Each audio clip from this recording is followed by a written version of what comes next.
আপনি কি বিশ্বাস করবেন একটি আমের দাম ৫,০০০ থেকে ২০,০০০ টাকাও হতে পারে? আর এক জোড়া মিয়াজাকি আম কখনো কখনো লাখ টাকারও বেশি দামে বিক্রি হয়েছে। এই বিশেষ আমটির নাম মিয়াজাকি ম্যাঙ্গো। এটি জাপানের মিয়াজাকি অঞ্চলে চাষ করা হয়, তাই এর নামও হয়েছে সেই অঞ্চলের নাম অনুসারে।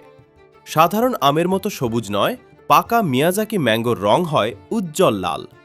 সূর্যের আলো বেশি পাওয়ার কারণে এর খোসায় এমন আকর্ষণীয় লাল রং তৈরি হয়।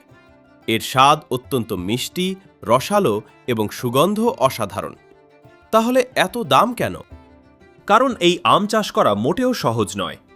প্রতিটি ফলকে আলাদা জালের ব্যাগে ঝুলিয়ে রাখা হয়, যাতে ফল নিজে থেকেই গাছ থেকে পড়লে আঘাত না পায়। কৃষকরা প্রতিটি আমের যত্ন নেন একেবারে শিশুর মতো।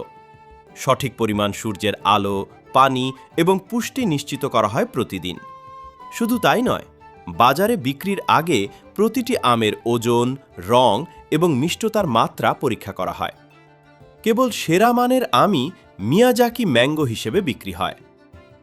২০২২ সালে জাপানে একজোড়া প্রিমিয়াম মিয়াজাকি আম নিলামে কয়েক লক্ষ ইয়েনে বিক্রি হয়েছিল।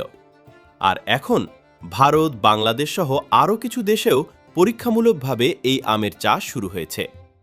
তবে জাপানের আসল মিয়াজাকি আম এখনও সবচেয়ে মূল্যবান বলে ধরা হয়। তবে দাম যতই হোক, এই আমের জনপ্রিয়তার কারণ শুধু বিলাসিতা নয়, এর স্বাদ, সৌন্দর্য এবং যত্ন সহকারে উৎপাদনের কারণেই এটি বিশ্বের অন্যতম প্রিমিয়াম ফল হিসেবে পরিচিত। তাই যদি কখনো আপনার সামনে একটি মিয়াজাকি ম্যাঙ্গো আসে, মনে রাখবেন আপনি শুধু একটি আম নয়, বিশ্বের সবচেয়ে বিলাসবহুল ফলগুলোর একটি দেখছেন।